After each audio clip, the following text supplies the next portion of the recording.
Oh, shalom. Shalom, my friends. Let me admit our guest into the room, into the neighborhood. Oh, I see a picture. And then I want to hear some video. Oh, and a smiling person who looks like, whoa, I want to be where you are. Where are you? Let me see if are you muted? No, we should hear you. Hello? Hello. Shalom! Shalom, damn it. This is Timothy Douglas. Let me tell you a little bit about this man. Timothy Douglas. All right, Dave's wife is just been, all week she's been like, ask about the bear. Ask about the, because on your website, the front photo is you and a bear. So before I even do your introduction, what? Oh, I have to do gallery view. Hold on. Here we go. What's with the bear? It was just in the photo session. It was a wonderful, fun, buoyant photographer. He had lots of props, and just for fun, we were just taking some fun shots. And I was attracted to the bear, and it turned out to be a very good photo. And actually, it was chosen for the website by the administrator of the website. And, I don't fuss, I don't fight. And it gets conversation like this. It does. It starts. So it's not even your bear. And I'm not going to ask if you normally go for bears in real life. Well, maybe I will. That's just a little comedy. Then let me tell people. Well, do you?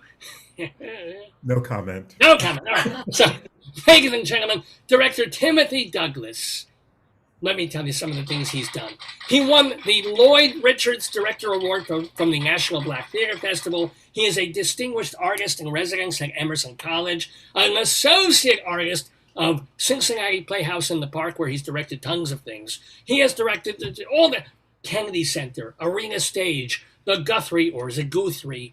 I don't know. Guthrie Theater in Minnesota, Berkshire Festival, Steppenwolf, Utah Shakes, because it's built on a fault line. Ladies and gentlemen, Timothy Douglas has staged the world premiere of August Wilson's Radio Golf when that was at Yale Repertory Theater, which is probably where you met Lloyd Richards. And he's taught at USC, at DePaul, and Doringo and DeJohn. Plus, he at the New Zealand Drama School. Who knew they even had theater there? Ladies and gentlemen, also, he's getting ready to direct a show at Emerson Stage in Baltimore in late October. We'll talk about that. Plus, most important, because all the other stuff, shit to me. But the important thing is he directed Dave Lefkowitz's hilarious one-act comedy Restoration Playhouse for the Red Bull Theater Company's annual Short New Play Festival. He did a fantastic job. So it is an honor for me to welcome Timothy Douglas into the neighborhood. Shalom, Timothy. Hello, how you doing?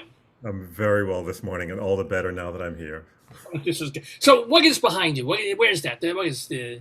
4 years ago to the day, I had the great blessing of attending a conference in the south of France, in Arles, and this is the pool in the villa that I got to stay in, and I was feeling very lonesome for it, so here it is. Wow. It's good to be a director. I mean, it's been you've been doing this for now, what, 30-something years or even longer than I that? just clocked it at 24. 24 Only years. 24 years have been, or you were an actor before then? Yeah. And then, so were you ever day jobbing, or right out of college, you've just been doing theater the whole time? Well, after college, I went to grad school for theater, and I was very blessed. Right out of the gate, I was working as an actor for several years, and I kind of got bored, and so I don't know if you or your viewers are familiar with Kristen Linklater and the voice method that she created for actors. It's very well known in the theater world. So I devoted myself to following her around. I became one of the teachers of her work, and I became a teacher. And while at USC, I had to direct a play as part of my tenure responsibilities, and somebody saw it and inferred that I was a professional director that was brought in and offered me an opportunity to develop my directing career. And being the adventure junkie that I am, I did not say no, and lightning struck. And 24 years went by like that. Well, wait, you don't strike me as an adventure junkie. Are you really? I am. Because you have such a kind of a gentle presence, like, yeah, oh, wait, the set fell on someone. We're okay. So what is like the most, just going to various places to direct? Is that the adventure thing, or Well, an adrenaline person?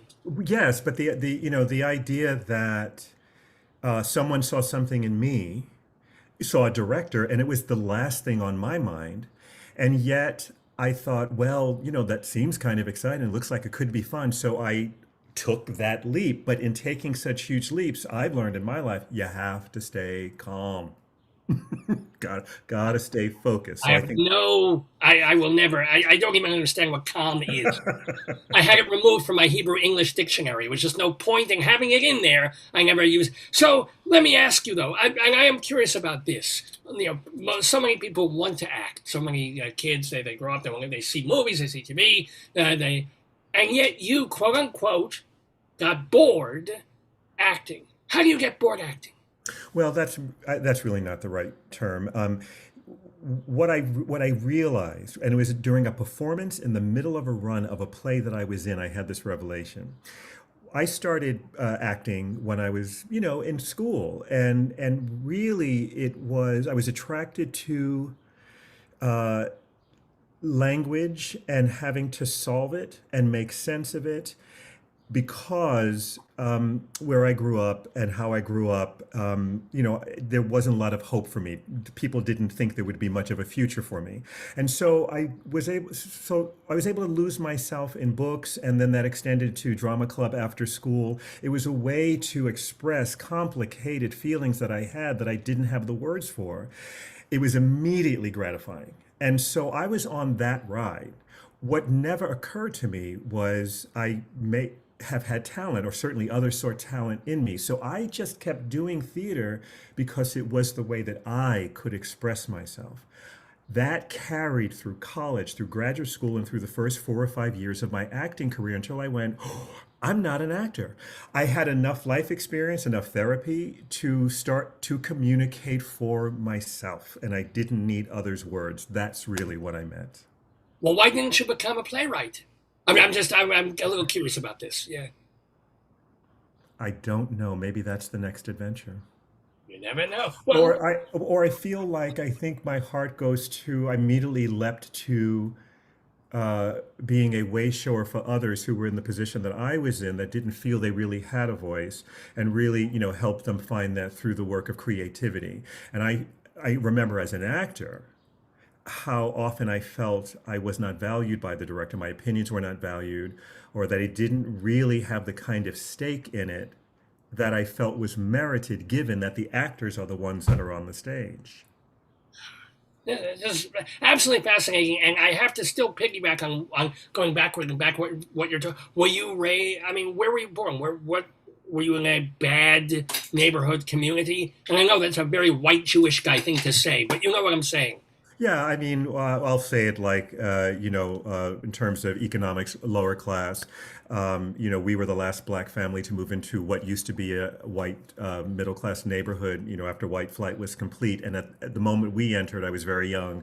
The school system and just about all the other resources went south. So within that is what I meant when I said there really wasn't much expectation for my future and not much investment in it. Not to go into great detail, and I know I'm not alone in this, but I didn't have a great childhood, and again, because of that, my fantasy life became very active. That's where I lost myself in books, and then eventually the theater. Yeah, I was hiding most of my life, protecting myself, and again, it was that one day when I just woke up. Without putting you through, well, since you went through years of therapy, I'm kind of curious. As an adult, did you have a rapprochement? Did you have a détente with your family, with your parents? Because we don't want to get into what bad things your parents may have done. But did you ever either get revenge, or was revenge just look at your life? Wow, I don't mind talking about it, but it's a saga, so we don't have that much time. But my Oh, mother we'll died. make time. We'll make time. Tell me what you want to tell me. My mother died when I was 18 in an accident, and so it was over, complete in an instant, and a lot just fell by the wayside. And then I spent a lot of time trying to bond further with my father, work through things. He just wasn't wired that way, and God rest his soul, he recently passed as well. So all of my revelations and détentes, or what did you call it? Raison d'etres, or no, what did you say? Oh, your revenge. Well, Or no, I mean revenge. No, it's what you said. It's. I don't think that way. It was as long as my life kept unfolding in a way that was gratifying to me and deepening my experience. The need or desire for revenge doesn't enter into that. did you feel anything? I know this is getting really deep, and we have a lot of very light, stupid questions coming up. Trust me. So, but when your father passed, as you said recently, did you? What did you feel? You know, I felt I moved into a truism that I heard quoted many times that a man really doesn't truly become a man until his father passes on. And that I felt that I experienced that. I understood what that saying was all about. I I was relieved because I was doing that class of thing, still trying to prove myself to my father. You know, most of my directing career, and he came to see a lot of my work. He was supportive in that way, but I was a freelance director, so it was from show to show to show at different places. And the way that he was raised in his mind, I couldn't hold down a job. And he continued to worry about me, and he couldn't ever really receive me and the work that I was doing, that I was actually considered a success. Was your father Jewish? Catholic. I'm just kidding.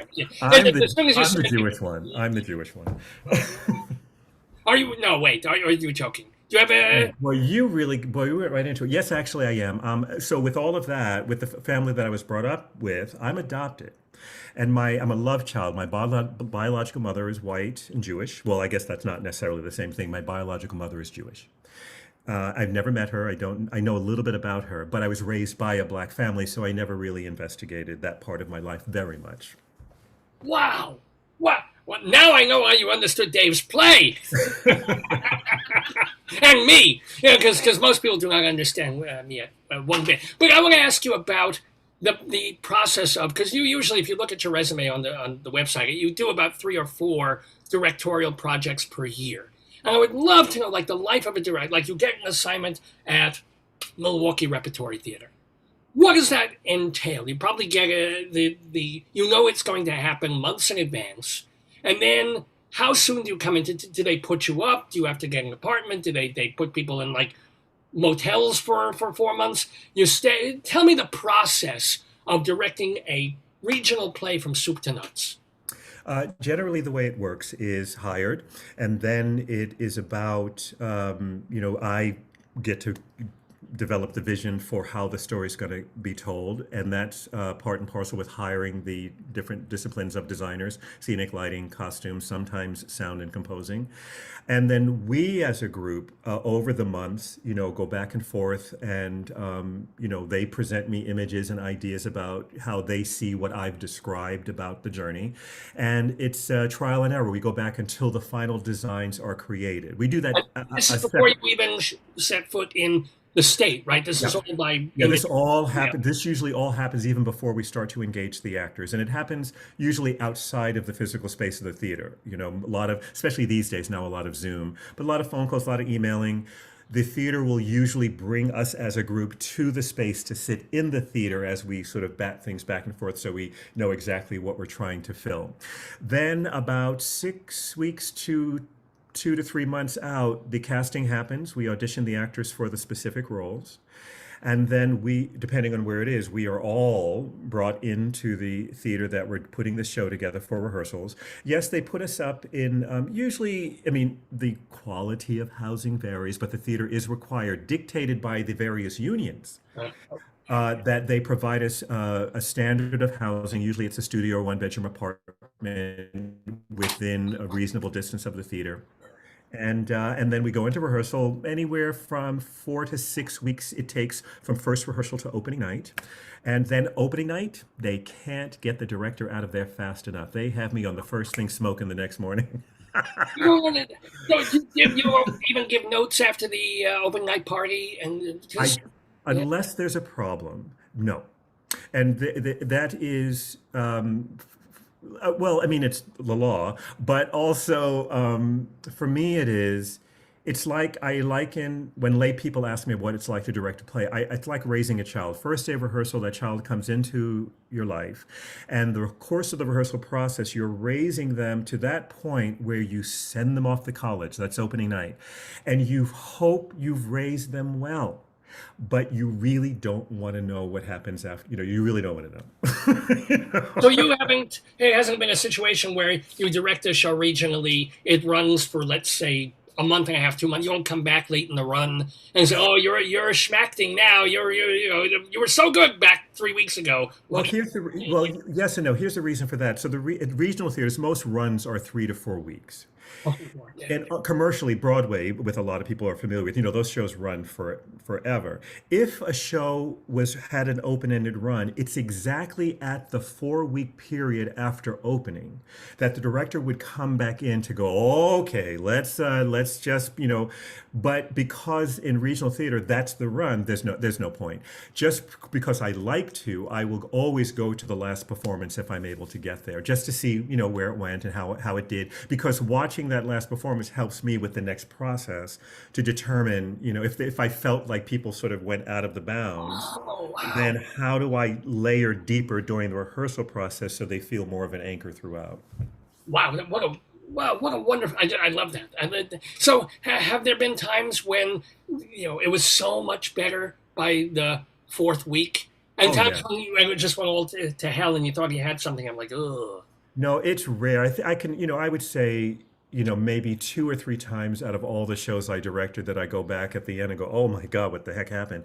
But in all of those cases, there was something extraordinary, either something personally going on with the actor that just distracted them. And I tell you, more than a couple of times, and there's no judgment on it, but more than a couple of times, it ended up being someone who was on medication, who decided to go off and didn't know that they were drifting or doing something obtuse. They actually didn't know. So, Yeah, no, tell me, there was a point where I've gotten addicted to this delicious. It's called Sev. It's chickpea snacks, and I oh, tried for a couple of days not eating them because they were putting on weight, and oh was I miserable. Oh, was I smacking the kids. So now I'm back addicted and I feel great. So I understand that. I understand going off something and then just going off your head, off your meds. But seriously, how do you deal with, and you must as a director have dealt with, very difficult actors or people, and in the middle of the rehearsal, so you can't fire, you could, but you can't really fire them. What do you do? I try to talk. I really have a private chat, and I first I try to do it through the work, and I ask and I listen because maybe I'm not hearing the actor accurately in terms of the feedback they're trying to give me about how I best can help them. And if that kind of hits a stalemate, then it becomes a private conversation, and we just see it. I'll just be very real, and it's something akin to, look, I'm very clear that you are confident in what you're doing, but I can't read it. I don't know what it is. So I need you to help me. If you can just talk to me, tell me what you're working on, maybe, and so I can maybe get in there a little bit or clarify some things.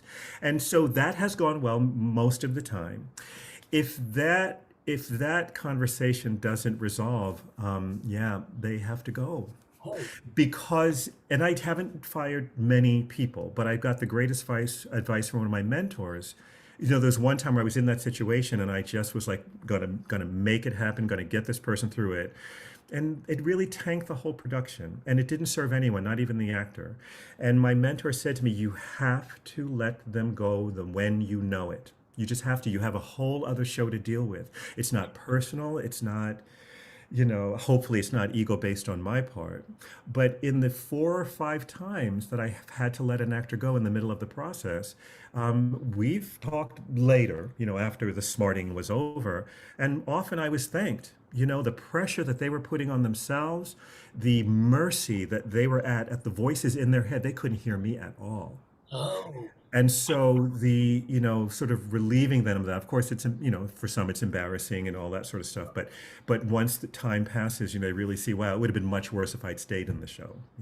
For Dave stay. Yeah, there are creative differences. But let me also have you seem like a director that will look at a piece and will really just, you'll want to get the author's message out there and make it very clear to audiences, and you're not a director that's going in there and deconstructing and really going avant-garde and crazy with it. Have you always been on the same page with playwrights when you're doing new work, or have they sometimes said, "Oh boy, Yeah. I'm going here, you're going here"? Both. Most of the time I am, we are fine. The communication is constant, and I'm usually, if I'm seeing a different way of looking at it than they had intended, usually the goal is at least we understand each other. And often the playwright will take the risk with me if it's veering from what they originally intended. But sometimes they don't, and I do what I can to, give them exactly what they're saying to me as best I understand it. But there have been times where I understand what they're saying, but my gut is screaming at me. This is not it. And so, it's tricky. Sometimes can be. And so I've had great successes when I've just said, look, I hear you. I have to do it this way. And have never done that rogue. I mean, I will get, from the playwright, well, I understand, I'd rather you wouldn't, but okay, because they were clear that I wasn't trying to wreck their play. I did love their play.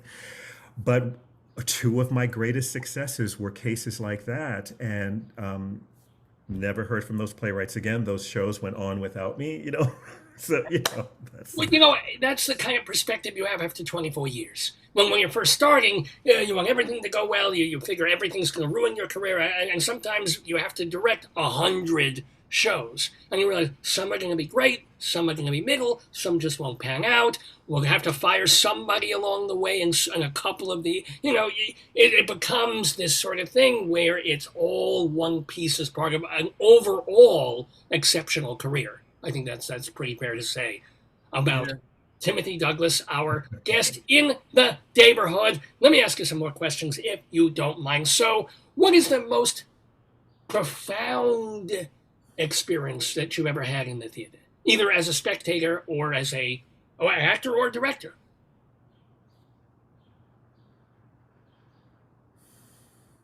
I think as a spectator, I was in the midst of my conservatory training as an actor. It was the original production of Lee Brewer's The Gospel at Colonus at Brooklyn Academy of Music.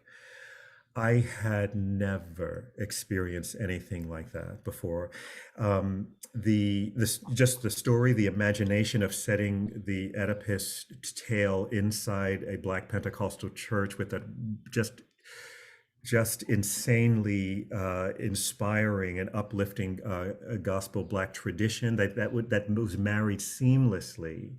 So, but you had pure Greek theater meeting pure Black gospel theater, and the impact it had on that mostly white audience. I mean, people were up on their feet for most of the show. And it was the show itself that impacted me, but I didn't understand. I hadn't experienced that theater could do that. And well, it's actually you can watch the entire thing on YouTube, and I watch it regularly, and it takes me right back. Is Morgan Freeman in that? Was he? Yes, Morgan Yeah. Freeman is in that. Yeah. But for me, I don't know. I mean, it's like, it's like asking a parent who's your favorite child, and maybe there is one, but would you admit it in polite company? I've had many great experiences. I mean, I tell you, man, I'm a big fan of my work. I'm not one of those directors who paces in the back and open. I sit and I'm like, I'm right there. For whatever reason, I have the ability on opening night, because I know I can't give notes after, or I won't unless there's something wrong. I completely suspend, and I'm an audience member. And I tell you, I sit there and it's like I've never seen this before. Right. So there isn't that anticipation of a scene, like everything else works, but there's a cringy scene that you're not sure about. You're just an audience member and I'm just an audience member. I know what you mean, but I really, as I said, I really, for whatever reason, I can just let it go before that curtain goes up on opening night. And so even if there was a scene that even didn't work on the final dress rehearsal, that's coming. I am so in what's happening in this moment. If the actors are in their zone and I'm not thinking about that next thing.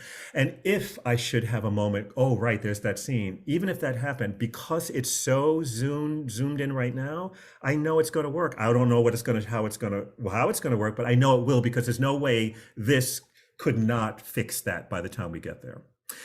I'll tell you a funny story. When I directed The Crucible, it's one of my all-time favorite plays ever. Hilarious show. Yes. Hilarious. Why they haven't done that musical yet, I don't know. So, More weight. More weight. and this cast was on fire at opening day. It was just so I couldn't, for some reason there was a mix up with some tickets, so I gave up my seat in the orchestra and I was sitting up in the balcony, and happily so. The set was just wonderful. So I'm sitting there and we're in Act 3 and Danforth says, "Bring in Goodwife Proctor." And I completely forgot who I was. I turned to the person next to me, I grab their arm and I go, "Ooh!" Total stranger. I'd never seen the show before. It was That's what a wonderful sense of wonder to bring to the theater. As a director, as anybody, that sense of, the closest I can sort of say to that is there's a friend of Dave, a longtime musical theater critic named Peter Felicia. And when he had seen 1776 for the first time, he was watching it, the musical, and at the end of the first act, he's like, they're never going to sign the thing. America's never going to happen. Even knowing, of course we know that things do get worked out, but when you're into the musical, when you're into that, you're like, no, these people, they're just going to argue the whole time and it's all going to fall apart. So when you get in, I've directed August Wilson's Gem of the Ocean 6 times, and every time I think, oh, maybe this time Sally will make it. And I direct it toward that. Like, I just never give up. He's going to get there this time. I'm so glad you brought that up, because that was one of the questions also of, like, when you do this a lot, you'll get a Jitney or a Gem of the Ocean, a couple of the others, like August Wilson plays, but you do it, and then 2 years later, you're back doing it again. Do you take a totally different tack? Do you resolve things that were sort of unresolved 2 years ago? And 6 times. So, like, how do you make the 5th different from the 2nd? In that way, in my experience, because, as you may have assumed, I have no formal training as a director. I say to young directors all the time who seek me out looking for advice, I don't know. I envy you, because you actually know you want to be a director. I've never had that experience before. And so, because I'm not wired that way, what I come to understand is the play, even though the plays are complete, they're published in that sanction, and these are all the words we do in this order. They're not done through, or I'm not done with them. So when I go back, specifically Gem of the Ocean, I work with a scenic designer regularly. His name is Tony Chisek. He has designed, I would say, 3/4 of all the productions I've directed professionally. And his designs, I think in many ways, in the case of Gem of the Ocean, I'm still trying to direct the production that's worthy of his design. Wow. So there's always more. Not that I'm ever dissatisfied with what goes up on opening night, but there's always more. And everyone knows that, no matter what the profession, everyone after an experience, they go, oh, I wish I had done, oh, I wish I had done. That is very true. And it just sits in me. And so by the time I come back to first rehearsal, I just pick up where it left off on that last, when I did go back opening night. There are times, though, where I know, like when I did I did 7 guitars for the first time, but I had done so much August Wilson, I knew I could no longer scratch this itch if we set it in a realistic Pittsburgh backyard. I knew I couldn't do it. And so we really did open up that design and toward the abstract. And I felt it was a risk, but the actors, man, they just were all in, and I learned a lot more about the deeper layers of August Wilson, and also, what I'll call this director's vision. Didn't even know these things were there, and wouldn't have found out unless I got it out of that backyard. Let me ask you, do you have any August Wilson stories? Because Dave, he was at the O'Neill Center a time or two. He met August Wilson a few times, had conversations with him, but you must have worked with him very closely. Tell us an August Wilson story. Well, as you pointed out, and one of my greatest thrills in life was to direct the premiere of Radio Golf, the final play in the August Wilson American Century cycle. Who gets that honor? Me. So during that, but oh God, do I have stories? Okay, so when that came to me, in essence, tapped, there was no script. And of course, you don't say no to something like this, but it's the first and last time I ever took an assignment without reading the script first. So I had to design it without a cast. I had to design it without a script, cast it without a script. I didn't know if I needed more than one entrance into a room or not. But the thing about him is when I got hired, I happened to be directing a production of Fences. And when I get home from rehearsal, he'd call me every few nights to tell me the story of radio golf on the phone. So, to his credit, he stayed consistent. So I read the first draft on Sunday before the Tuesday first rehearsal. so so there's that. Now, I have endless stories about that rehearsal process, but I'll tell you something about him that everyone who knew him will tell you. If you ever asked him a question, I had many questions about the script we were working on. So for clarification, he would always answer in the form of a story, a long one, always interesting. But I'm like, I don't need a story. I need you to tell me. But it's just cool, chill, until we were 3 days before the tech process, and I still don't know how the play ends. Because he was making changes all during which is standard. He was making changes, but the changes were not leading to the original ending.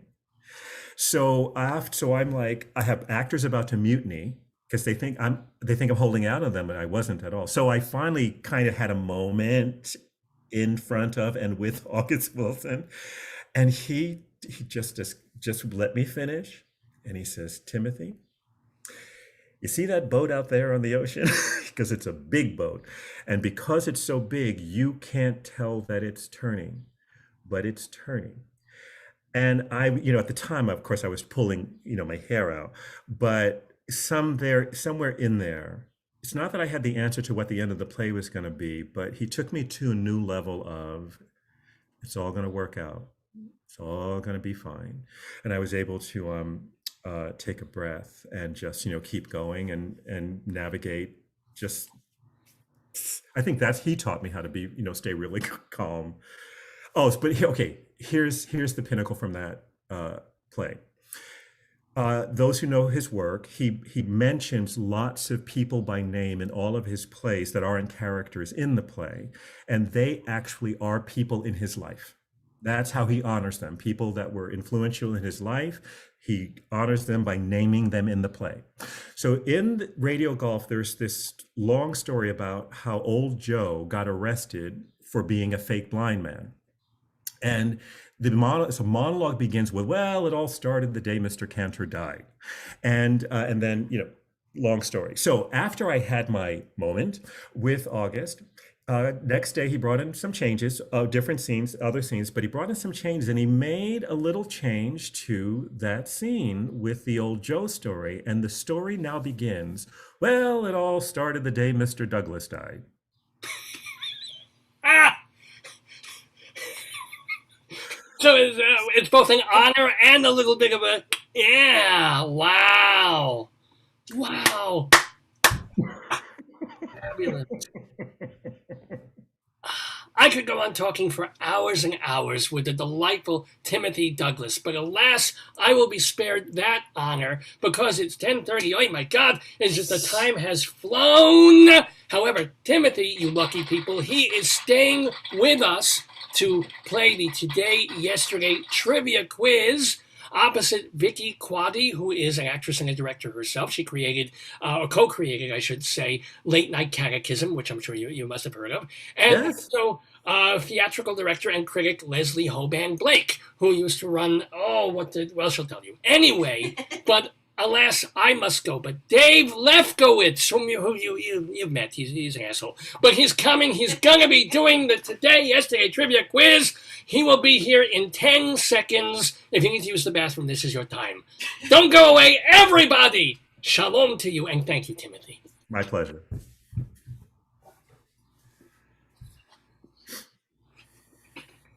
Well, welcome back, Dave. everybody.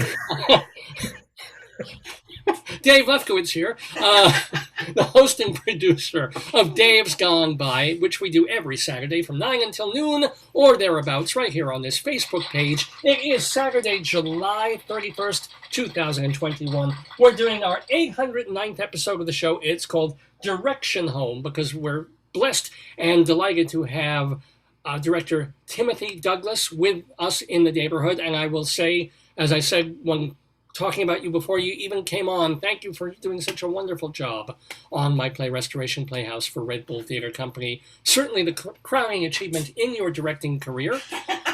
Emerging from the oozy, murky swamps of Chicago, ladies and gentlemen, joining us, unmute. We also have with us in the neighborhood, once again, the delightful Vicki Quade. Vicki, Unmute. There it is. there you go. Hello. How you doing, Hello. Vicki? We're actually pretty well. Finally, I know I think last week I had the heat up. Oh, wow. But Wow. because it was hot in Chicago, but today's been better. So today's a good day. So let me ask you, we have with us director Timothy Douglas. He's directed everywhere, including... Everybody's dressed alike. Oh, that's right. What's with the red? Well, Frida Kahlo. Well, What? you can't really see oh, it here. oh, there she is. Look at that. Oh, yes. How Frida great. Kahlo. There's a wonderful exhibit here out in the suburbs. Oh, cool. So have you ever seen, I don't want to put you on the spot, but Tim has directed at, let's see, I know Steppenwolf. Where else in, not Mary Archie, where have you? Remy Bumpo, where I briefly was artistic director. Right. Oh, yeah, Rabbi didn't get to ask about that, which is probably a good thing. But have you ever seen, do you know if you've ever seen Timothy's?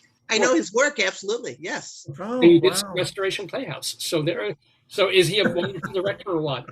Yeah. No. Yeah. I mean, I've been listening. So I Oh. love the stories. When you're asked the question of what plays sort of took your breath away almost, what really made an impact, I stuck up the Aurora Borealis because even though it's not a play, it's kind of a natural take your breath away. Yeah. Mm. Yeah. And it has a lot of stars in it. And it stars in it. I'm sorry Right. about that. Yeah, you'll learn, Timothy. That's what this segment is all about. Yeah. After my own Get heart. ready. You're allowed to go, Suddenly, Timothy's like, "Oh, important major director in the song. It's Kennedy Center. Gotta go." Yeah, we all try that. Now, we're expecting Leslie Hoban Blake, who is perpetually late, to be joining us to fill out the trio that will be playing our Today, Yesterday quiz. So let me read the rules, and if she's a little bit later, then we get to ask Timothy a couple more questions, if you don't mind. So let me give you the rules so we get those out of the way. Leslie knows them already. It's the Today, Yesterday trivia quiz. We have 3 rounds of 3 questions each. They're trivia questions. They're all based on events that happened in this day in history. In other words, it's July 31st. So it came in July 31st 100 years ago, 50 years ago, 20 years ago. And plus we also put in a new wrinkle last week that they were keeping in. Oh, look. Oh, my goodness. Perfect timing. Is Leslie coming in? God, yes, fingers crossed. It'll take 5 minutes for her to actually log in, but she's trying. Here she comes. Don't be a hater. Oh, no, she's okay. If you're there, Leslie, we cannot see or hear you. Yet. It takes time. But anyway, each question is worth 2 points if you get it right. If you get it wrong, there's no penalty, but someone else gets to steal Leslie Hoban Blake. Hello. Go, Leslie. Unmute so we can hear Good morning. you. Good morning, Leslie. How are you? Morning, sweetheart. I'm good, thank you. How are you guys? Good. I love your backdrop. Where is that marvelous lake? I'm in the Arctic. South of France. South Oh, okay. France, It looks darling. like a reservoir. You should only be. Are you actually in the south of France? Or just my wishes? Well, speaking of this game, 4 years ago today, I was at this very site. This is a swimming pool. Yeah. Oh, wow. Oh, beautiful. Well, wishing will make it so. Wishing and masks. Wishing, masks, and vaccination will make it so. Yeah. So, Leslie, great to see you. Thank you for logging on. Yeah, pretty much on time. How I are did log in on time. I couldn't, it didn't work, but I logged in on time and it didn't take. Okay, you good did not morning, get Vic. the memo that we're asking everyone to wear Vicky red is with shirts? the Northern Lights. Look at that. I'm Yeah. sorry, what, David? I'm sorry. Apparently, you did not get the memo of you have to wear a red shirt today. I'm not wearing a Yeah. red shirt. I'm wearing a paisley shirt. So Okay, yes, yeah. very nice, Leslie. So, Thank you. by the way, Timothy Douglas, I didn't make a full introduction. He is a veteran theater director. As a matter of fact, didn't you direct something? Was it at New York Signature a year or two, or CSC? You did classical. Yes, right before lockdown, did a new version of Frankenstein. Mm. Did you see that, Les? Were you?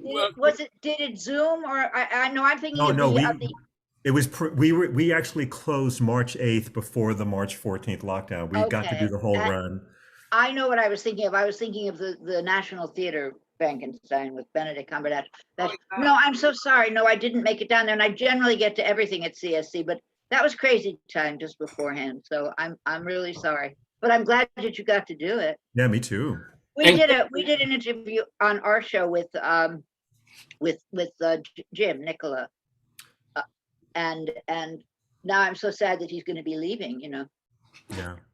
Well, Leslie is the co-host of a video podcast on YouTube called Critic Circle, which features our mutual friend Charlie Gross, and it was Two on the Aisle, which was theater reviews. Hasn't really been theater reviews for a year and a half. So they've been interviewing directors and artistic. Well, we review on the show. We review whatever is available, movie or Zoom wise, that qualifies because of And it's on the YouTube channel Critic Circle. Vicki Quade is the co-creator. I always forget that part. The co-creator of Late Night Catechism, which is reopening in just a couple of weeks at the Greenhouse Theater in Chicago, and will soon be joined by I want to call it Halloween Bingo, but that's not the name of it. Holy Ghost Bingo Holy for Halloween. Right, that's the Halloween He gets show. the bingo part. He always gets the Right. bingo It's part. the bingo, Holy Ghost, Holy and Ghost then and Christmas bingo. Yeah. Right, for the Christmas season. So we all have theater people. It's great. I really should have done a theater quiz today. But no, this is trivia quiz.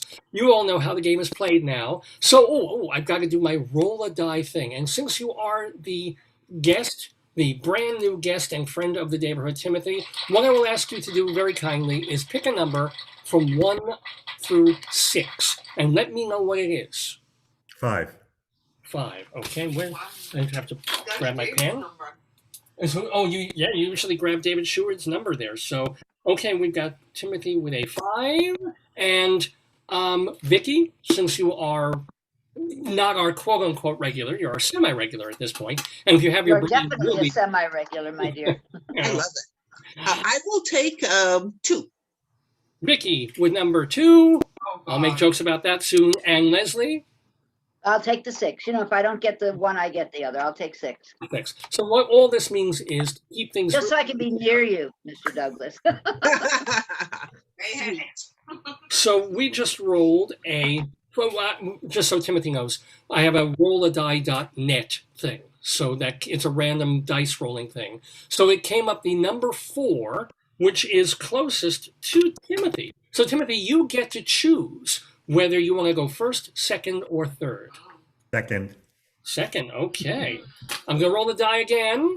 And now it comes up a 5, which is directly Timothy's number, but then closest to Leslie. So Leslie, do you want to go second? 1. I want to go first. I never get to go first. So Leslie, you go first. Timothy, you go second. And Vicki, I'm supposed to third. Yeah.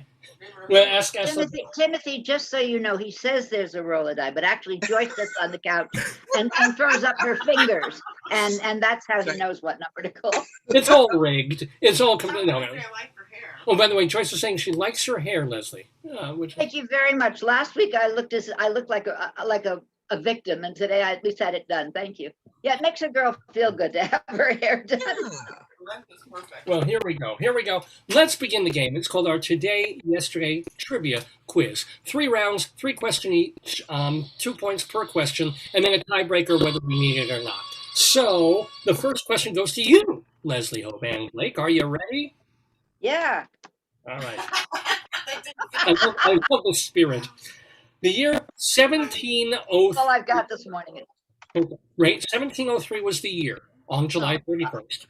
Pilloried today by the court of Queen Anne, but pelted with flowers instead of garbage, was this satirical author whose later pamphlets included parochial tyranny and conjugal lewdness or matrimonial whoredom.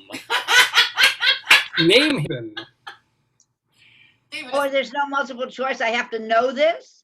Yeah, this is not a multiple choice. Oh, fuck. Well, it's too early for Jonathan Swift, so that's off the table. Now, wait a minute. Who the hell was it? I know this, Whoredom. but I can't come up with the name. Just give me a second. Sure.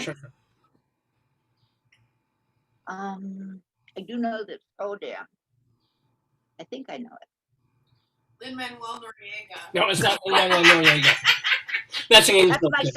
That's my second choice. I'm gonna need an answer. The wabbit is thinking. Shh. I know you need an answer, and I can't come up with it. And he's well known, and he was a satirist, and I can't frankly come up with it. It's the period is throwing me. Queen Anne is throwing me. You're still getting your periods? Okay, I'm sorry. Les, did you? Okay. I can't think of it. I know it and I can't think of it. I'm sorry. Say a name, or just pass. I said Jonathan Swift, but it's the wrong period. Go ahead, take Jonathan Swift. Okay, well, swiftly we move past that answer because it is incorrect. So I'm going to roll a die to see who can try and steal this question. The die comes up a number 3, which is closer to Timothy. Right. So, or is no? Wait. Excuse no, it's closer to Vicki, I think. Vicki. I'm sorry, Tim. Vicki, you get to steal this question. So, I'll read it again. 1703 was the year on this day, pilloried today by the court of Queen Anne, but pelted with flowers instead of garbage, was this satirical author whose later pamphlets included parochial tyranny and conjugal lewdness or matrimonial whoredom. Name him. I have been thinking too, and it's like I know it and I can't think of the name. So I'll just say Sylvester Stallone. The famous satirist Sylvester Stallone. It's his mom, It's Jack. wrong, but I gotta say something. Well, it was a very sly response, but no, that is not the correct answer. So, Timothy Douglas, you get to steal this question. 1703, the year. Total guess and reach. Is it Chaucer? Ooh. Is that your final answer? Yes. Well, I'm afraid you did not wag the Canterbury tail there. That is not the correct answer. No, you're too early. I was too late. It's in. Go ahead. Who is it? Well, it's not DeFriend. Defoe. Ah, Daniel Defoe. Okay. Yes, of course. I knew. Okay. Yeah, it's just one of those. If it were multiple choice, everybody would have gotten immediate. Not normally known as a satirist. He's usually known as a novelist. Isn't Daniel Right. Defoe the one who wrote?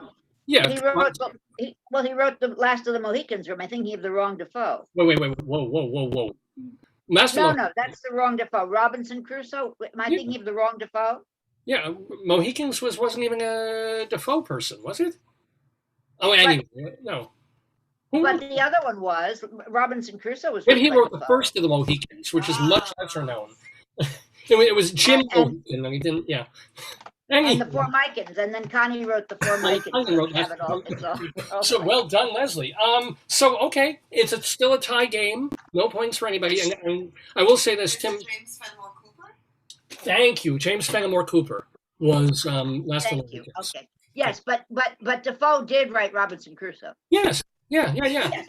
So I'm saying I think of him more as a novelist than I think of him as a satirist. That's the problem. That's all right. Yes. Yeah. That is a trick question. Overthink it. Yeah, Don't right. overthink For those of us who think we know more than we know, that was a trick question, right? But now I just want to read conjugal lewdness or matrimonial whoredom. That's I have to find that one. I'm looking for that one. I think we should read that. Okay, our next question, though, will go to Timothy Douglas. So, Timothy, if you get this, you get on the board with 2 points. Good luck, newbie. thank you. You can do it. And I will say this. We tell this to all our new guests in the neighborhood who play the quiz. Don't expect to get anything in the some of the questions are ridiculous. Some of them are impossible. Some of them are kind of regular trivia like that one. But, it's tough. And it's just great that you're playing the game. So don't feel like, oh my God, I didn't score any. It's fine. You do get a multiple choice question to start. Here we go. So you have a 25% shot. The year was 1893. Founded 128 years ago today in Ireland is the Gaelic League, a move to de-anglicize the country and keep the Irish language alive. To celebrate that, here are some wonderful idiomatic Irish words. Well, all except one. Which of these isn't real? A, ploberacht, which is one you try to speak at the same time that you're crying. B, layer, the gap between your fingers or your toes. C, coilbregach, to throw away the core before you finished eating the apple. Or D, bohonchiocht, visiting neighbors to catch up on gossip. Ooh, Nair. What? That was so cool. That was so quick. So the one about the toes, yeah. The gap between your fingers and Like is that Klingon. It sounded like Klingon. your final answer? That is my final answer. Well, I'm afraid there's a gap between your knowledge and the answer of this question. There actually is a real Gaelic word, leher. It's spelled Ladher, and it is this thing in the toe thing. So we have a steal opportunity for Vicki or Leslie. Oh boy, here we go. It comes up 1, which is closest to Vicki. So Vicki, do you want to steal this Gaelic Let's hope. question? Let's hope. Would you give me them again? Of course. So, You can skip the second one. yeah. Oh, The he remaining caught onto 3. the game. You caught onto the game Very tonight. quickly, yeah. One of these is not a real Gaelic word and definition. A, ploberacht, when you try to speak at the same time you're crying. C, coilbregach, to throw away the core before you finished eating the apple. Or D, bohonchiocht, visiting neighbors to catch up on gossip. It's got to be It's the your apple. pronunciation, David. We would know the answer, but it's your pronunciation. I'm sorry, Vicki. Go ahead. No, I think it's the apple, because I don't think the Irish would have thrown away food. They were always hungry. So, Is that your final answer? yes. Wow. Well, Vicki, you have been studying the core curriculum because that is the incorrect answer. I made that word up from the Gaelic words for apple, core, and false because it's a false answer. So well done, Vicki. And isn't it great that there's a word for for trying to speak when you're I was going to say only the Irish would have that word. The Irish and the Russians are the only people Right. who would have a word for crying while you're laughing. Yeah. So well done, Vicki. You are on the board with 2 points. Yay! But we're not through. Timothy, Dave stays up night after night in between shows to come up with these cockamamie. That's an Irish word. Cockamamie. Actually, that is the weirdest question, though. I was kind of busy this week, so the rest of them are a lot shorter and a lot simpler. Although, before we get to finish round 1 of our Today Yesterday trivia quiz with a question that goes directly to Vicki, we have just a bit of extra trivia. I couldn't think of a question for this. I just wanted to share this. Born today in 1933 in The Hague is award-winning novelist Cornelis Johannes Jacobus Maria Nogeboom. I love that name. His books. Is that a stage name, pen name? Amazingly enough, his stage name is Seth Nogeboom. And his books include Rituals and The Following Story. But so if you want to impress your friends, realize that there was somebody alive named Cornelis Johannes Jacobus Maria Nogeboom. Sounds like a nun's name. Right. Sister Maria. You have to incorporate her into the show somehow. That's right. Now, Vicki, were you with us last week? Yeah. Doing the, I was. Yeah. That I She almost won last week. So close.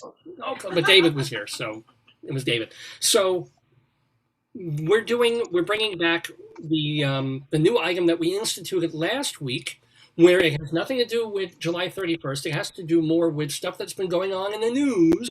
And we call this 3 clues in the news. These are 3 words that are related to the word that we want you to come up The with. missing word. Okay, are you ready for 3 clues in the news? Well, is it for me or someone else?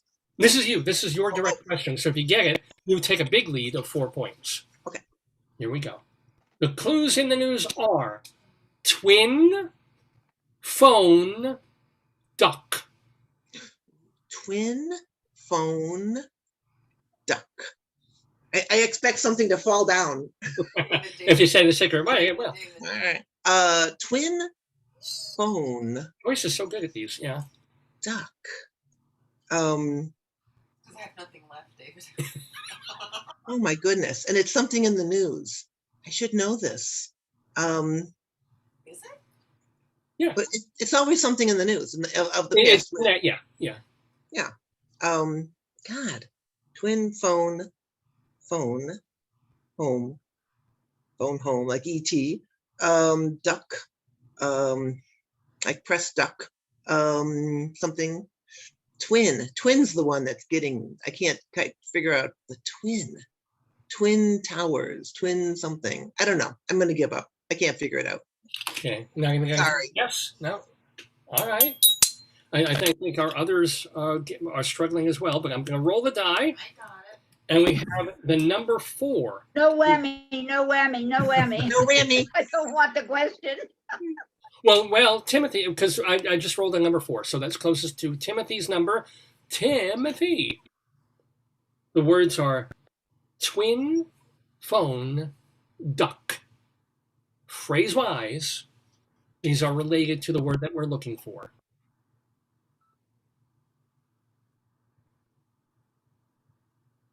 Remember, they're not related, and I will, since Tim hasn't played, they're not related to each other. Each word is related to the word that we're looking They for all have separately. the same missing word in common.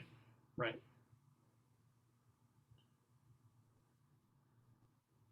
Double audio quack? I don't. Ooh. Cute. No idea. No, you're gonna pass on that? Yeah, well, that's my final answer. I have no idea. I didn't hear what it said. What did I say? Double audio or something? Double audio quack. I don't think Timothy understands the thing. So It would be better if you gave an example of one that we're not Yeah, it's doing, like a one we did last password. week. Do that. you Yeah. know, yeah, Fair. like It took us, Tell it them. took us 1 or 2 to get the hang of it well, last last week. I'm week we had a sorry. really good one about the space. And I think space was the word. It was Right. So it was like uh, outer, jam. right. Oh, Like I space see. jam. I You Yeah. get it? Yeah. Space Yes, jam. he got it. He outer just got it. The space. penny dropped. Okay. You're right. I should have given an example. Too late for this one, Timothy. No, It's my turn. I'm going to let Timothy go again. So No, now you know of it. course he can go again. I was being facetious. We're being fair. Okay. Something blank. Well, sometimes it can be blank or something. blank something. It's Yeah. a Chicago thing. Now Timothy I understands understand. that. Twin phone duck. In the news. In the news. Or just like duck blank. Or it's blank duck. Or Right, blank exactly. duck. But the word and then phone blank or blank phone. Yeah. Yeah, no, I understand what I'm looking for, but the director of me is like, let's keep this moving. Let's go. Yeah. Thank you. He's already Let's sick of the go game. for it. He must be anywhere else except here on Saturday morning. So you're gonna. David, I'm gonna pass. Thank you. you're off your medication. See, Timothy, I'm also a director, but my way of doing that would be, let's talk this one over. It wouldn't be, let's get it moving. What do you think? When I get to that point, I'm like, let's sleep on this. Let's just table it. And Right, come right. back. I Yeah, know. yeah. Table it, back burner it. Right, I got it. I know. So Leslie, this question though is yours. Well, we've had lots of time for me to think about it, as if that makes any difference. The first thing that came to mind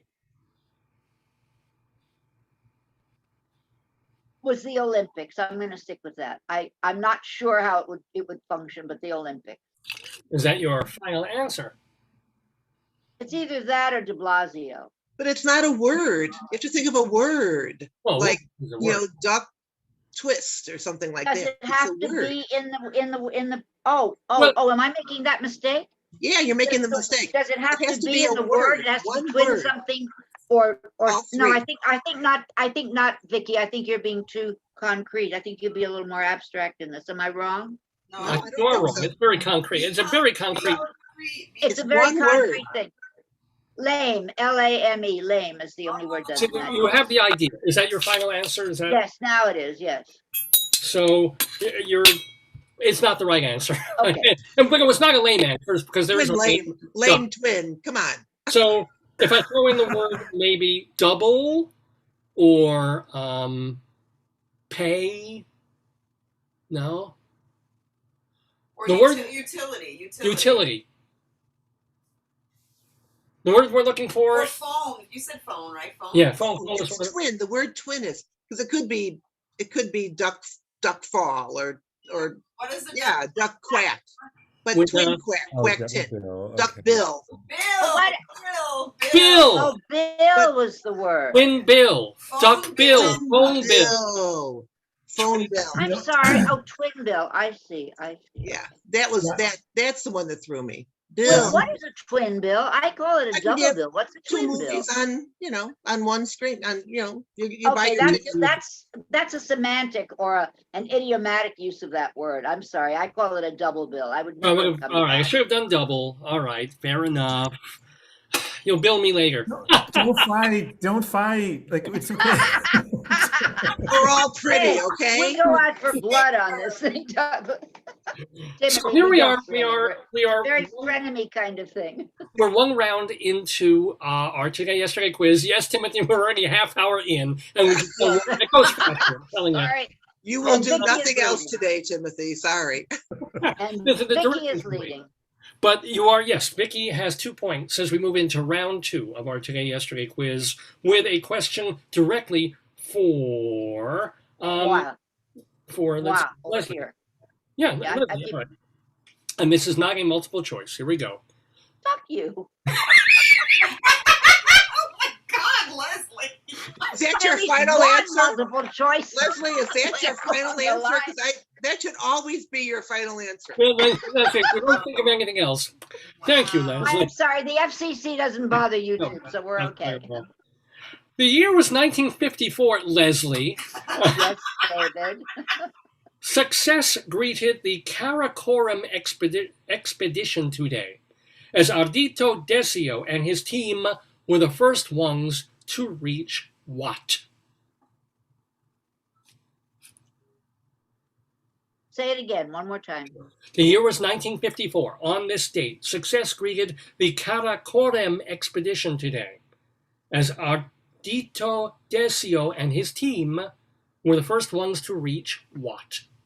Wow. That just reeks of the Vatican, but I don't have any idea what it might be.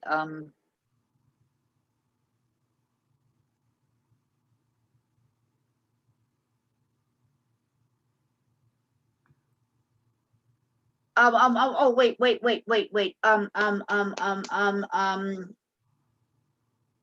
The Boy King. What the hell was the name of the Boy King? The crypt. Lou Diamond Phillips? Pardon me? Lou Diamond Phillips, because he was in the King. Oh yes, no, that doesn't. No. The Boy King. What is his name? The Trump, but he was like the childish king, but that's okay. No, I'm thinking if they found the tomb of the Boy King, Pharaoh King, the kid who King died Tut. when he was 12. King Tut. That's what I was thinking, that they found the tomb of King Tut. Thank you for the help. You're not supposed to help me, but thank you for the help. But I That's think that my was only like answer, given the 1908. year. Oh, I think I see your son behind you, Leslie. Does he want to come on and say hi? No, he's not behind me. That's my robe on the back of the Oh. door. He sends his regards. All right. I'm having a day. Okay, Leslie, we need to answer. Joyce and David, he sends his regards, and he says, no, it's probably a lot of sports questions. And he said it's, genetic. He doesn't know the answers either. So Fair enough. But this is not, well, I guess this is a. At least he's not a rogue. We know he's a human being. but So- he appreciates the offer, the invitation. Thank you. So, Leslie, 1954. I'm going to say that I'm going to say thank you. The opening of the tomb of King Tut. Tut, Leslie. That is not the correct answer. Not even with help. I would have given you one of the 2 points, just so you know. We're going to roll a die again, or roll a die, and this comes up directly closest to Leslie, but second closest to Timothy, because I rolled a 6. So, Timothy, do you want to take a stab? Total guess. I'm going to say the South Pole. Is that your final answer? That's my final answer. Well, we took a poll, and that is not the correct answer. So I'm afraid, Vicki, this is a possibility for you to get a couple of points. All right. And thinking, if you read the question, I'm sorry, one more time. Of course. I don't mind reading the questions over again. I spend so much damn time on these things. I want them out there. 1954 was the year.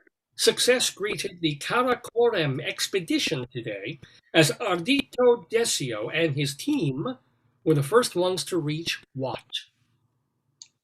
I'm going to say Machu Picchu. Is that your final answer? Yes. Well, that answer wasn't a little too little. It was a little too much. I have no pun for that. I'm sorry. But no, it was not the correct answer either. They summited K2. That was. I wondered. I was going to say the Himalayas, but I just wasn't sure. It just seemed like that would have been summited so many years earlier. I know, right? Well, they got to the. I'm sure people tried earlier, but they made it. It's so odd because that first name that you read, the Kati, whatever that is, sounds so much like it's Catholic in some way, which is why I said it reeks of the Vatican. It just I thought maybe the Vatican. You heard the Italian name. It was an Italian name. Yeah, that may have thrown you also. All right, no big deal. Catholics climbs mountains too. They climb every mountain. Oh yes, I beg your pardon. Of course they do. They ford every sea. What do you mean? They follow every rainbow. Come on. Did they find their dreams? Or yeah. Anyway, something like a true nun. That's right. Let's see, we still have Vicki leading with 2. We're in the middle of our second round, and now we get to play 3 clues in the news with Timothy. Now that you know how this works, so I'm going to read 3 words that are connected. It went so well last time. Yes. Thank you. We're killing this. We're killing Blank this. something or something blank. 3 words connected to something that's. Oh, by the way, I never mentioned bill had to do with the fact that the appropriations bill, the big $3.4 trillion bill. That's why the word was bill. Okay, so clues in the news. The words are plot, French, tie. Oh boy, say it again, slower. Plot, French, tie. Oh. I have a word, but I'm trying to find what part of the news that might be in. Don't necessarily worry about the news part if you think the word, you may have it if you have the word. I'm going to say twist. Is that your final answer? Yeah. Come on, baby. Let's do the twist. Yes, that is the correct answer. Timothy Douglas on the board with 2 points, tied with Vicki Quade. Do you know why that's in the news? No. Anybody? Yes, it's the Simone Biles. right. The twisties. The twisties. Yeah. Well done, guys. Well From done. now on, I'm going to refer to it as a plot twisty. I love it. Yeah, I've influenced the arts now. This is all I've ever wanted to do in my life is influence the arts. So Dissemination, yes, it's there. Oh, decent. Here we go. Anywho, we have Vicki, though. Vicki can regain the lead. I mean, you're still tied, but you can take the lead if you get this question, the You realize I can't blame my morning stupidity on David this morning, right? It's just my own stupidity. I can't blame it on anybody. These are tough. You know, you were asking you with words. Oh, he's so sweet. I love it. Thank you. You're welcome. So, Vicki, are you ready for this one? Okay, Here we go. It is not a multiple choice. I apologize for that. The year was 1959. Living Doll is the first #1 single for this British pop star who, with his band The Shadows, also had hits with Move It, Please Don't Tease, and The Young Ones. Name that star whose 45th studio album was released last October. And he's British? Yes.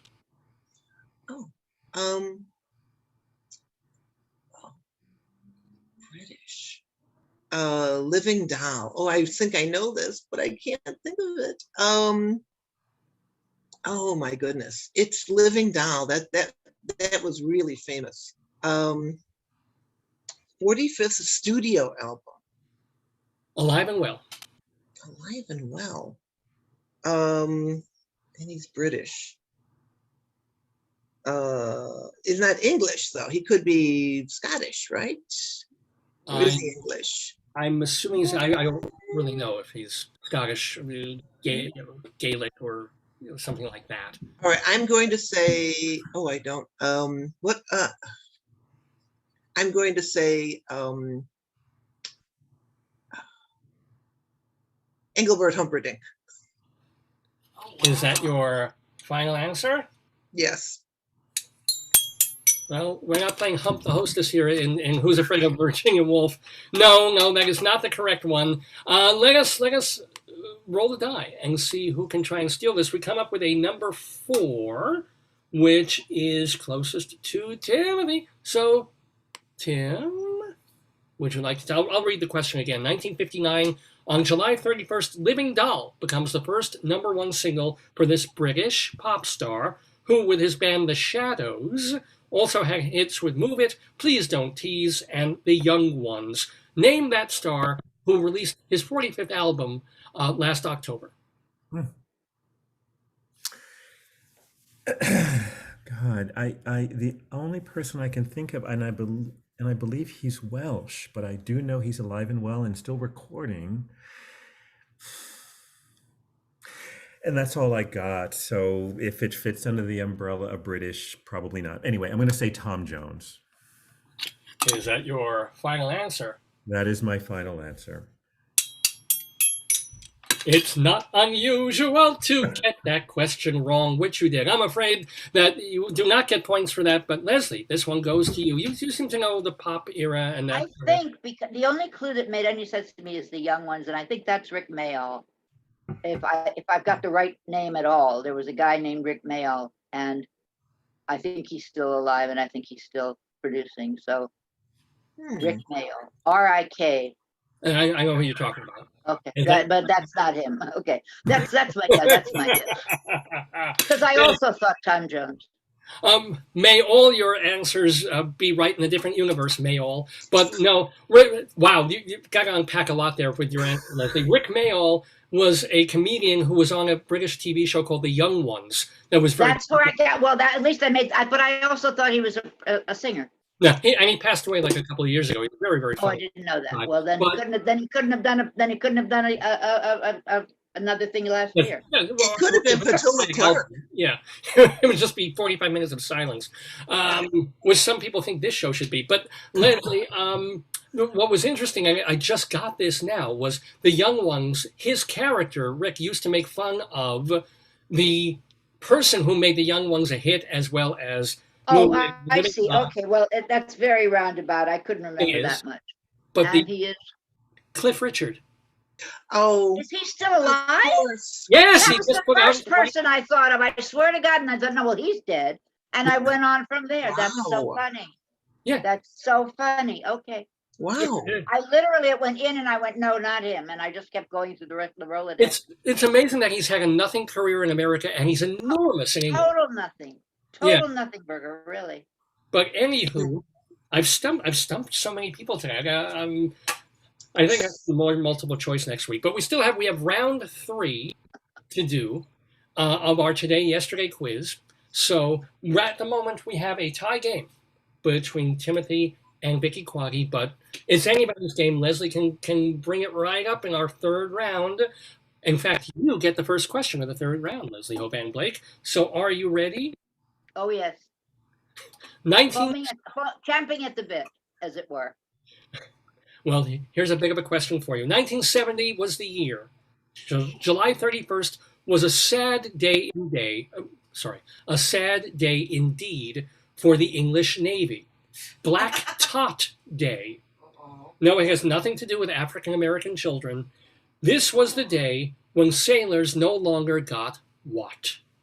Ooh. Oh. Huh. I'm going to say, again, no multiple choice. I'm going to say something to do with a ration of drink, but I'm not quite sure what the drink would be. Rum, maybe. They didn't get their regular ration of whatever the drink is. Do I have to know the name of the drink if I'm on the right track? You know what, Leslie? I'm so far I off. still want this to be a tie game that I'm not going to play games with you because, yes, there was a rum answer. It was.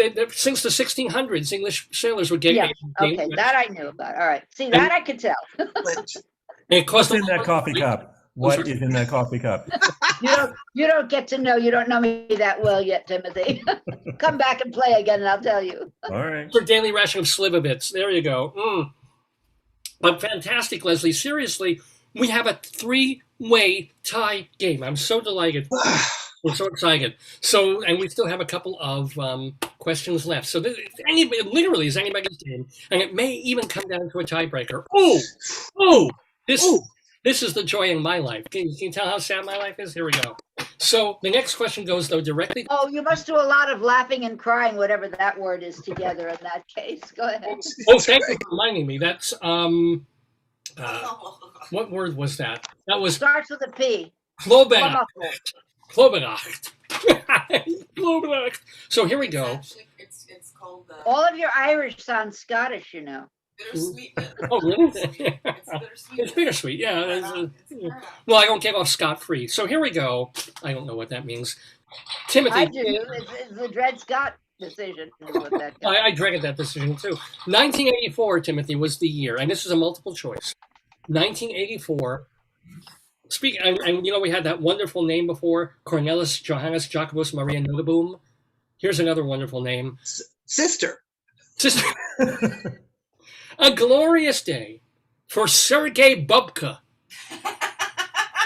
at an Italian athletic resort. Sergei Bubka set his 35th world record in this event. Wow. Was it A, weightlifting, B, shot put, C, long jump, D, pole vault? Ooh. Well, it's a guess, but you know, Sergei Bubka is the perfect name for a shot putter. So I'm going to go with that final answer. Is that your final answer? So, well, I'm so glad that you took your shot, but that is not the correct answer, I'm afraid, Timothy. So we roll the dice. He's so mean. He gets your hopes up before he dashes them. You know? He's so mean. Just like That mom and second dad. of, I got it right, and then he goes, no, you didn't. Okay, well, I rolled a number 3. I've got to figure out who that's closest to. I believe that's Vicki. So, Vicki, you get to steal the legendary Sergei Bubka on this date in 1984. Set his 35th world record in this event. Was it weightlifting A, C, long jump, or D, pole vault?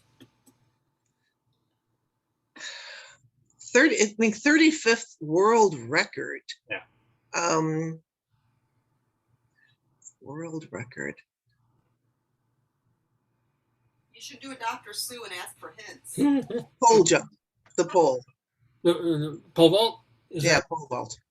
your final answer? It is.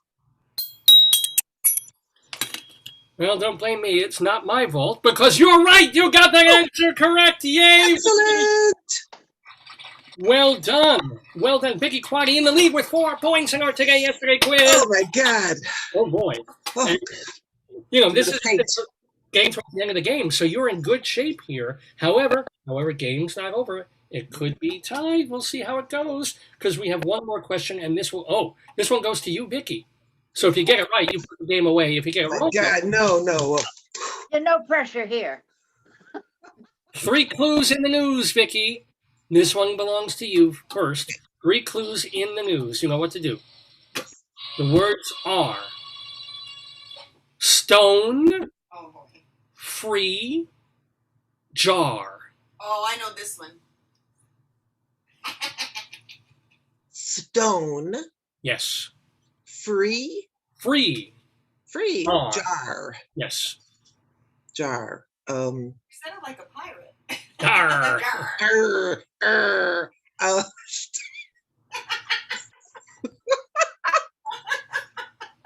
uh, jar. Somebody needs to get a ruler. We need to be. That's right. succinct here. She has one. She's going to pick. There he is. Nice long one too. You see that? All right. It's what you Stone. do with it, Vicki. I can do a lot. Thank you. Oh, you see, that's what I wanted you Yes. to do, Joyce, with the hand That's coming in. right. That's Yeah, all now I you want. have to That's do it. something. That's it. Right. Just keep doing that. Right. White fang. That is perfect. White fang and black tooth, Yin, absolutely. yin, yin. And Joyce's arm. That's the third one. Go ahead. So, Yes. Sorry, Vicki. This is your. No, Right. I love that. stone, Stone Free. free jar. jar. Of course, free. I immediately thought Free Willy. Free stone jar. Well, what's Joyce saying? No, I can't give no. That's a hint. I can't. No. I'm giving too many hints. I'm in trouble. Oh yeah, I didn't hear it. Darn it. Yeah. Stone jar. A jar. Oh, I want to get it, but I can't. Stone. Free.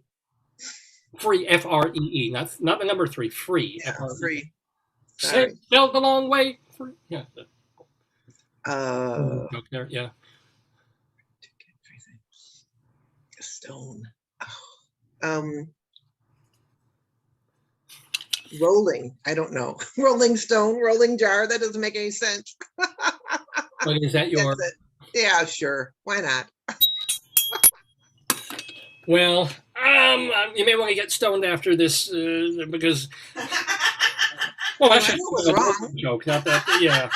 No, sorry, Vicki. That is not the correct word, not the correct answer. So we may have a steal opportunity here. We come up with the number 1, which is closer to Timothy. Come on, Timothy, you can do it. I know it's tough, isn't it? Yeah. Stone free jar. Yes. Think of them individually. Yeah. Again, they're not connected to each other. So They're think of, each like, connected to. Blank, Yeah. or the word in a blank, the word in a blank. Like, don't make a phrase. It's easier.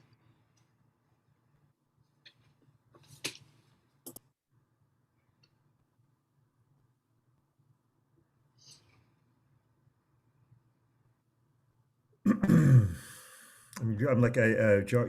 Jar head is the only thing that's coming with jar, or pickle jar. But free pickle, or Get arrested if you do that. Yeah. Stone pickle. Stonehead is close to Stonehenge, but that's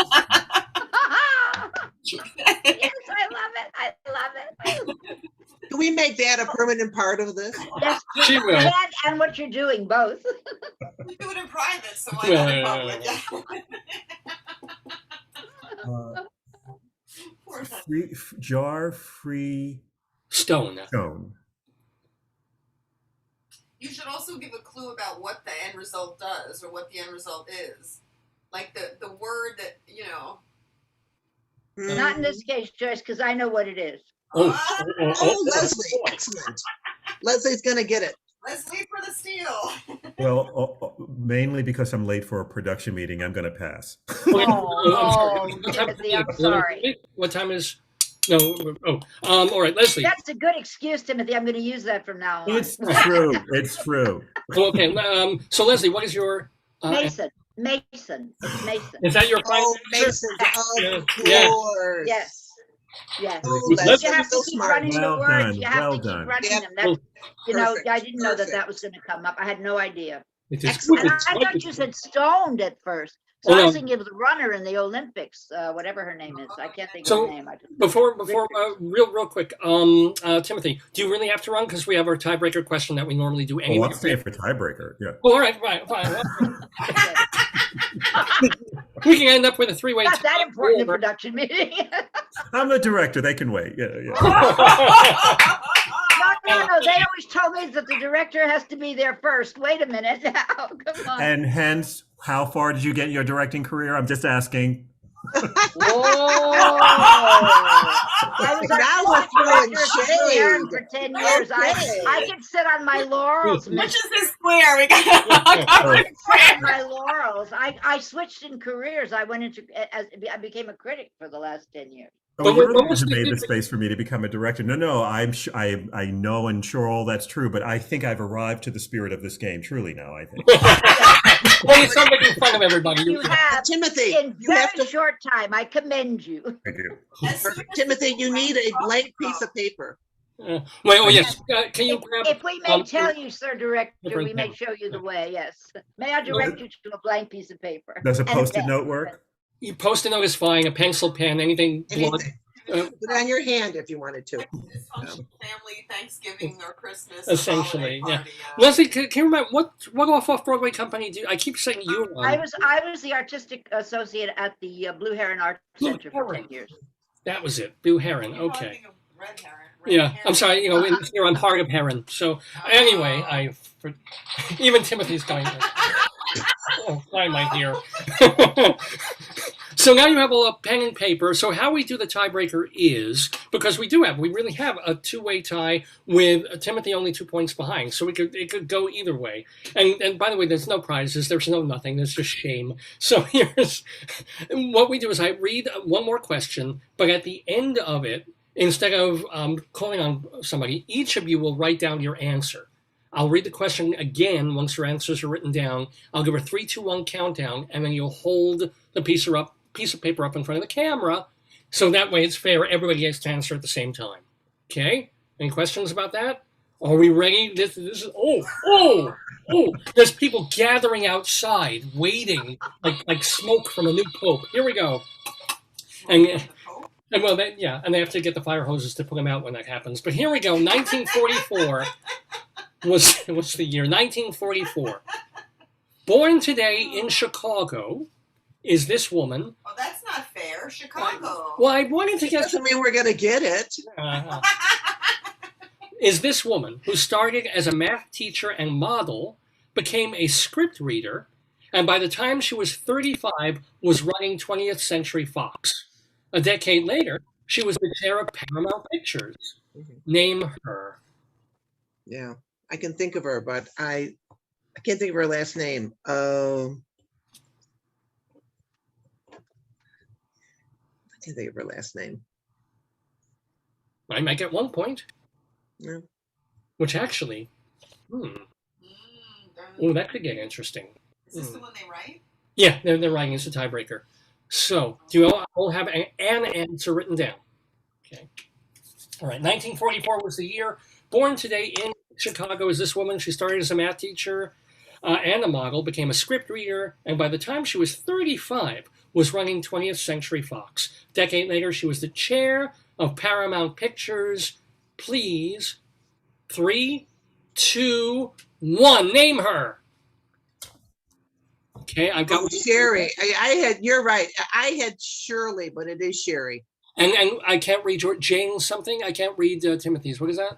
Jane Byrne. I think But you're right. Leslie wins. That's exactly right, Leslie. Spent a little too much time in New Jersey. Leslie Hoban Blake.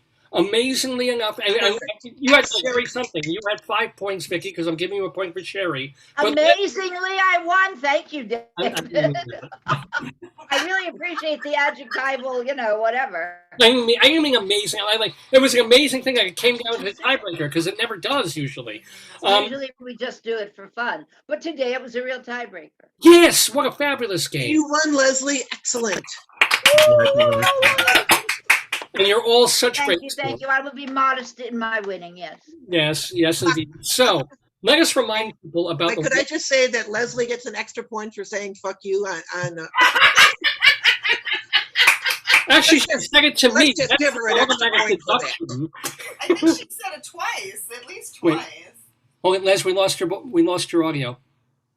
Oh, that is the FCC, honey. I She could was such a delay. remove the Hoban. Thank you, the FCC. I could remove the Hoban and put "fuck you" in there. Fuck you. That would work, Yeah.